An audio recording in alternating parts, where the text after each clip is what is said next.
ఇప్పుడు భారత్పై Donald Trump సుంకాలతో విరుచుకుపడుతున్నాడు. రేపు ఏ ఎల్లయ్యో పుల్లయ్యో వచ్చి ఆంక్షలో సుంకాలో విధిస్తే పరిస్థితి ఏంటి? రూపాయి విలువ దారుణంగా పతనమవుతుంది. పైగా డాలర్లలో నిర్వహించే భారత విదేశీ వాణిజ్యం నిలిచిపోతుంది. ప్రస్తుతం ప్రపంచ దేశాలన్నీ వాణిజ్య కరెన్సీగా డాలర్నే తీసుకుంటున్నాయి.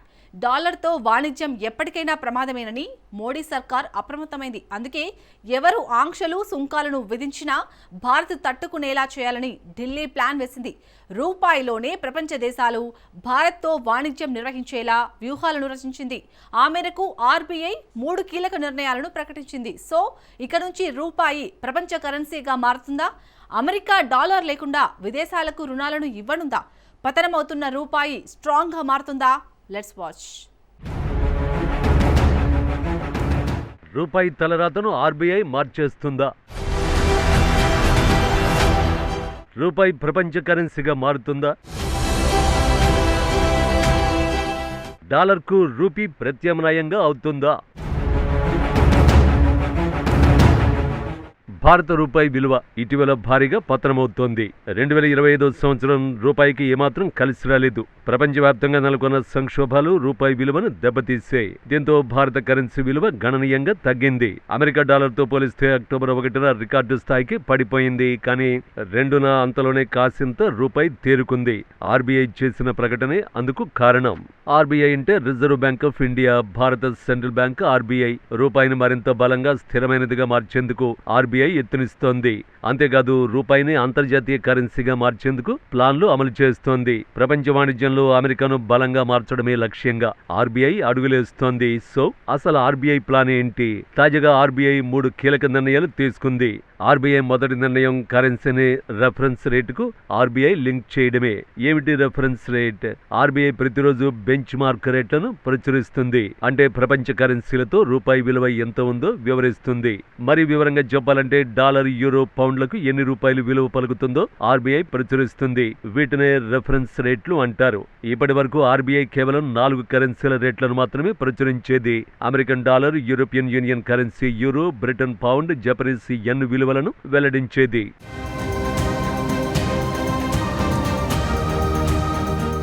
ఇప్పుడు ఆర్బీఐ మరిన్ని దేశాల కరెన్సీలను రెఫరెన్స్ రేట్ల జాబితాలో చేర్చాలని ప్లాన్ చేసింది. సింపుల్ గా చెప్పాలంటే మరిన్ని రెఫరెన్స్ రేట్లను ప్రకటించనుంది.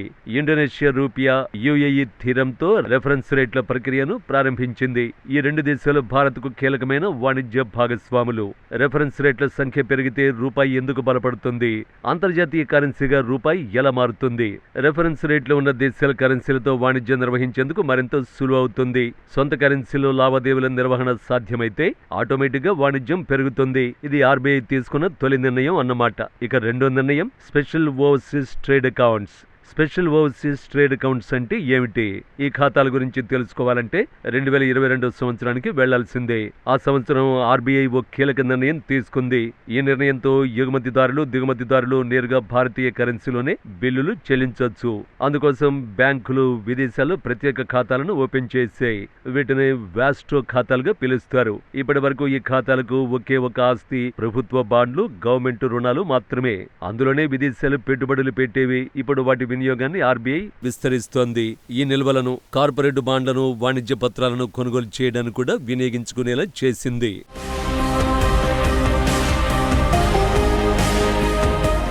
సింపుల్ గా చెప్పాలంటే విదేశాల్లో సంపాదించుకున్న డబ్బును భారతీయ కంపెనీల్లో రూపాయల్లో పెట్టుబడిగా పెట్టొచ్చు. అలా చేయడంతో రూపాయికి డిమాండ్ పెరుగుతుందన్నమాట.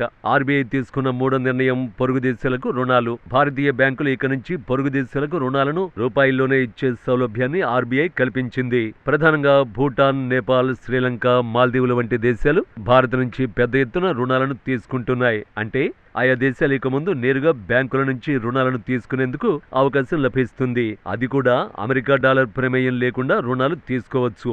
ఈ నిర్ణయంతో ప్రాంతీయ వాణిజ్యానికి రూపాయి వినియోగం పెరుగుతుంది. రూపాయి వినియోగం పెరుగుతుంది అంటే విలువ కూడా పెరుగుతుంది. అంటే రూపాయి బలపడుతుందన్నమాట. ఆర్బీఐ తీసుకున్న ఈ 3 నిర్ణయాలు రూపాయిని స్థిరంగా బలంగా ఉంచేందుకు ఛాన్స్ లభిస్తుంది. అయితే ఈ 3 నిర్ణయాల వెనుక ఆర్బీఐ అసలు లక్ష్యం ఏమిటి? ప్రధానంగా ఆర్బీఐ 2 లక్ష్యాలను నిర్దేశించుకుంది.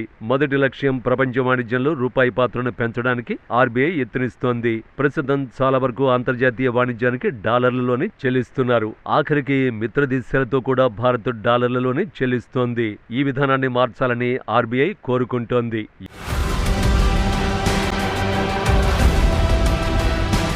ఎగుమతులకు దిగుమతులకు రూపాయిలోనే చెల్లింపుల ప్రక్రియ జరగాలని ఆర్బీఐ ప్లాన్ వేసింది. రెండో లక్ష్యం రక్షణాత్మకమైనది. ప్రస్తుతం అంతర్జాతీయంగా గందరగోళ పరిస్థితులు నెలకొన్నాయి. అమెరికా ఆంక్షలు, సుంకాలతో డాలర్లలో చెల్లింపు కష్టతరంగా మారుతోంది.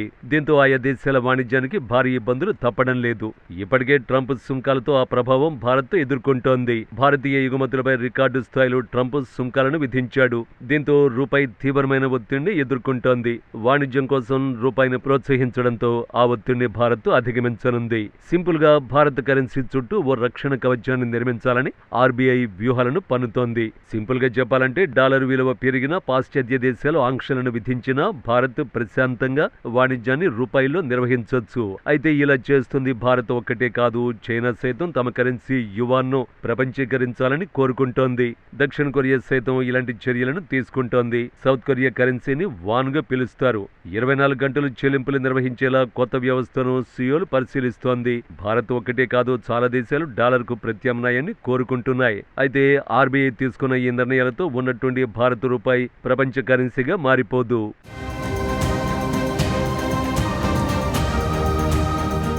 కానీ ఆర్బీఐ నిర్ణయాలతో రూపాయి ప్రపంచీకరణ దిశగా పునాదులు పడ్డాయి. ఈ ఫలితాలు రావడం ఆలస్యం కావచ్చు, కానీ ఏదో ఒకనాటికి డాలర్ మీద ఆధారపడకుండా భారత్ వాణిజ్యం నిర్వహించేలా చేయాలని మోడీ ప్రభుత్వం తీవ్రంగా శ్రమిస్తోంది. అందులో భాగంగానే ఆర్బీఐ కీలక నిర్ణయాలు తీసుకుంది. సమీప భవిష్యత్తులో రూపాయి గ్లోబల్ కరెన్సీగా తప్పకుండా మారుతుందని మాత్రం నిపుణులు అంచనాలు వేస్తున్నారు.